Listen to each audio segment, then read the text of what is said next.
Welcome to Bipolar and Surviving. This is a blog and now a podcast of stories about living with bipolar disorder and surviving.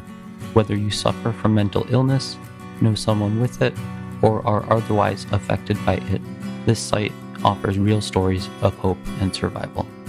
As always, feel free to check out our website at www.bipolarandsurviving.com. We are also available on Facebook and Twitter. Feel free to give this episode a rating if you happen to like it, and also to share it on social media. Thank you very much, and I hope you enjoy. Hello again. Today I'd like to talk about hypomania and how it's, in my experience, more destructive than depression. So here's my story. Everyone who is bipolar knows about hypomania. It is an elevated state of mood, often associated with happiness, joy, productivity, and other normally positive elements of life. However, each of these are actually on overdrive. The feelings of joy are often associated with a sense of invulnerability or excessive, irrational, or extreme emotions. The increased productivity may sound good, but it can also lead to overextending oneself. In the end, hypomania gives way to a big crash into depression, and it is this depression that we tend to demonize. While depression is a demon, in my experience, hypomania is even more destructive. Here's my story. I am a composer and guitarist, a musician by training. After graduating from music school, I needed work, so I took whatever I could get. I taught private music lessons, worked as an arts administrator, and took odd jobs composing and otherwise. I fell in love with my lifestyle. I loved teaching, and I was convinced that my day job of being an arts administrator was my destiny. So I worked, and I worked, and I worked some more. At some points, it was a 7-day-a-week work week. I didn't need the money. I was a single dude with 2+ jobs renting a room at my friend's house. However, I was addicted to productivity. On and on, I worked overtime at my day job. I taught 14 private guitar students. I arranged, conducted, and organized community performances for a student ensemble. I really enjoyed my life. A feeling of euphoria was constantly rushing over me. I was excited about each new turn in the road. Did I mention that I was also an avid bicyclist and hiker? But I haven't mentioned the nights where I came home so exhausted that I literally felt dead and pumped myself with half a bag of terrible Walmart chicken nuggets just to feel the taste of food. I literally didn't want to exist some nights as I ate boxed rice and dreaded what pain would await my bowels in the next morning. Did I also forget to mention that I was constantly beating up myself for not being perfect? I remember many days during that period when I was irate with myself that I wasn't able to have just one perfect day. Was that too much to ask of myself? One stinking day of perfection? Oh, and no one on planet Earth could think as fast as me. And while I'm talking about thoughts, I was also figuring out the nature of the cosmos in my head. The amount of minutes of music I was writing was going from single digits to double digits to no longer minutes but hours of music written. I released my first album and then my second. I was living my dream life. My mood was amazing. My ambitions endless. My achievements extensive. The problem was, I was crashing in between these prolonged periods of invincibility. I started burying my sorrows in alcohol.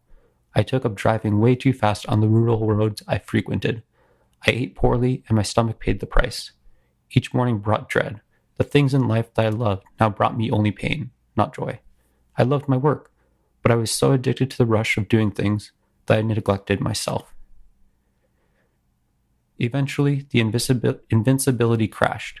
I went back to school to get my master's degree as another attempt to add more to my plate. Not long after starting classes, I crashed and burned. My week-long elations were followed by inconsolable depression. I often cried myself to sleep. I fell into a deep depression and saw my psychiatrist. The time had come. I soon thereafter simplified my life by no longer teaching. The temptation to teach was still there, but I physically and mentally couldn't keep up with my schedule of extreme productivity. My mind had been racing for too long, and I needed mental rest. My social energy had been elevated for too long, and I was drained. My creativity was spent, and my musical energy was grinding to a halt just as I was supposed to be studying in music school again, this time at the graduate level.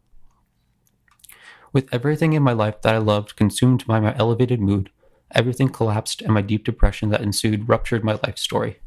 I was no longer in control. Little did I know that I never was. My disease was in control, having hijacked my passions. My feelings of euphoria fell into genuine desires to not exist most nights.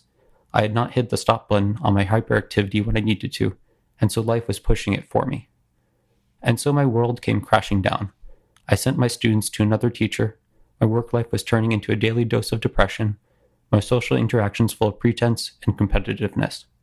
You see, all this time I thought I was superior, that I could lead the way, that I was better than everyone else. I was a genius, and I needed to let people know that. I thought, in essence, that only I could save the world. As you can guess, I recovered from that depression after leaving my teaching career.